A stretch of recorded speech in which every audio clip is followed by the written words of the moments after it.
Bueno, de nuevo muy buenas y continuamos con nuestro ejercicio, con nuestros ejercicios, recordándoles entonces que este ejercicio es la secuencia 13b, que como hemos venido diciendo, es la síntesis entonces, es la síntesis de quién, es la síntesis para el caso de este compuesto, de esta molécula objetivo. Recordemos la 2,5,6,6 tetrametil heptan 3-ona. Esa es nuestra molécula objetivo, una cetona. Hicimos en 13A el análisis retrosintético y con base en ese análisis entonces vamos a proyectar la síntesis.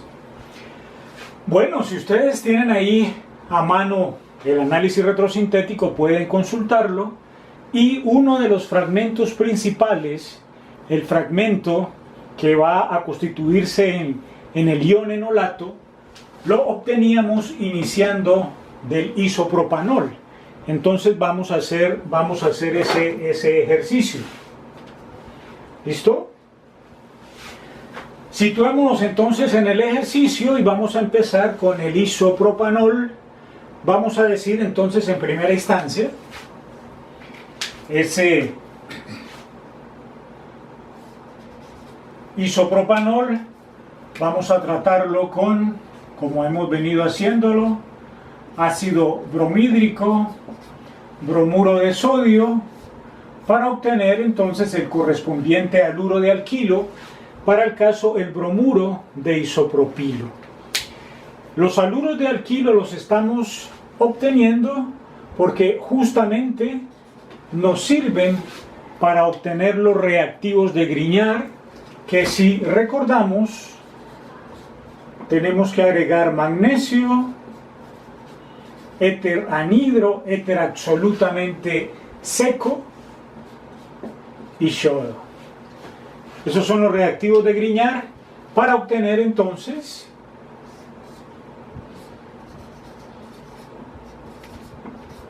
el bromuro de isopropil magnesio en este caso. Me consultaban virtualmente, ¿cierto?, sobre el reactivo de Grignard. Recuerdo, comparemos el haluro de alquilo y aquí se colocó un magnesio entre el bromo y el carbono. Ese magnesio lo que hace es cambiar la polaridad de este carbono, que en el haluro como tal es electrofílico, pero en el reactivo de Grignard es nucleofílico, y de ahí la gran aplicabilidad entonces de los reactivos de Grignard. Seguimos. Aquí hay que optimizar el espacio, ¿cierto? Hay que optimizar el espacio, la flechita, y ese reactivo nucleofílico, si seguimos el proceso de retrosíntesis, lo tenemos que adicionar al acetaldehído. El acetaldehído, por supuesto, el reactivo electrofílico. Una adición nucleofílica, la correspondiente deslocalización electrónica, y luego de que se dé esa reacción, al final de la reacción podemos agregar, solo al final, porque si lo hacemos antes se daña el reactivo de Grignard, podemos agregar ácido para entonces obtener el alcohol correspondiente. En rojo voy a colocar el nuevo enlace, el que permitió entonces la unión de estos carbonos, de estos 3 carbonos que son estos, y de estos 2 carbonos que para el caso, bueno, me falta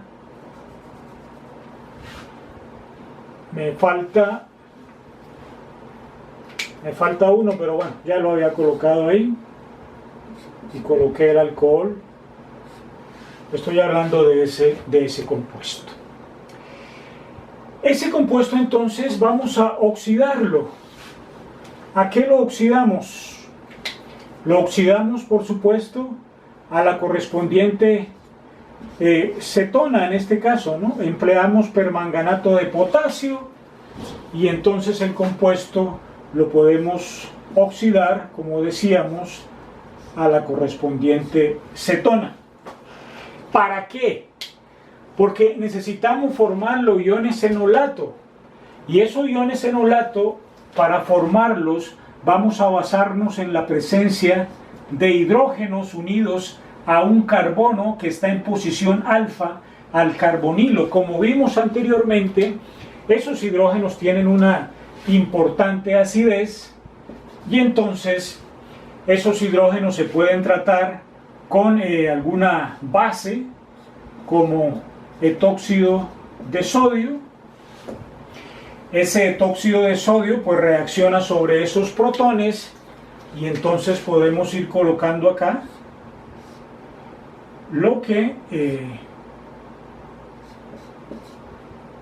va quedando allí, ¿cierto? Esto representa entonces que estos electrones quedan libres sobre ese carbono.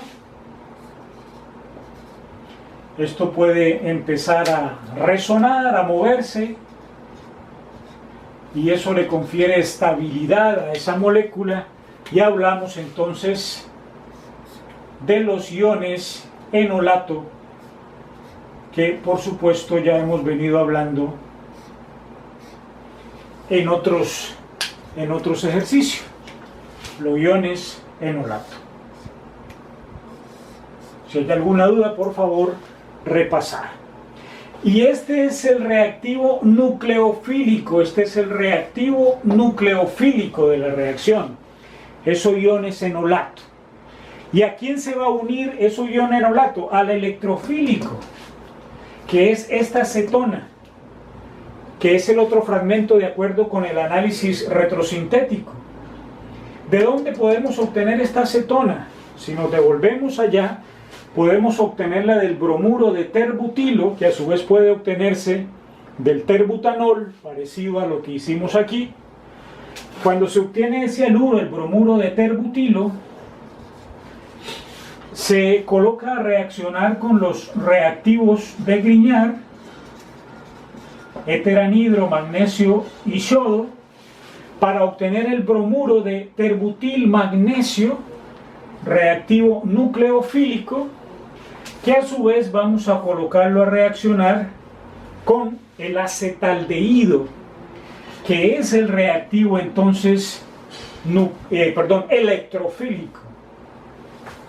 De tal manera que están dadas las condiciones para una adición nucleofílica, deslocalización electrónica, y al igual que como comentábamos aquí, al final de esa reacción, solo al final, se puede agregar algo de ácido para asegurar la formación del alcohol. Voy a colocar aquí en rojo, quito lo negro, coloco en rojo. Ese es el nuevo enlace que se forma, que permite la fusión de la molécula y se forma el alcohol. Ese alcohol, de él tenemos que formar el compuesto cetónico para tener un carbono electrofílico. Se puede oxidar entonces con permanganato de potasio, sin olvidar que hay un buen número de oxidantes en la química orgánica. Pero esto es bueno, bonito, barato, no es tan tóxico, y tenemos el mismo número de carbonos, claro que sí, pero entonces se ha producido la oxidación del carbono para obtener el reactivo cetónico y de esta manera tener este carbono electrofílico. Llegamos al fragmento electrofílico y ya tenemos los nucleofílicos. ¿Cuántos carbonos hay aquí? Hay 1, 2, 3, 4 y 5. ¿Cuántos carbonos hay aquí? 1, 2, 3, 4, 5, 6. ¿Cuántos carbonos hay en la molécula objetiva? 1, 2, 3, 4 y 5. Y 1, 2, 3, 4, 5, 6. Están dadas las condiciones para fusionar estas dos moléculas para llegar a la molécula objetivo. En ese sentido, entonces, decimos que ese ion enolato empiezan a resonar sus electrones y se adicionan nucleofílicamente sobre el carbono electrofílico de la acetona. Voy marcando aquí como para no perder, ¿no es cierto? Producto de esta reacción, se van a unir entonces ya las moléculas. Esta cuarentena entonces nos hace optimizar los espacios, ¿cierto? Así es.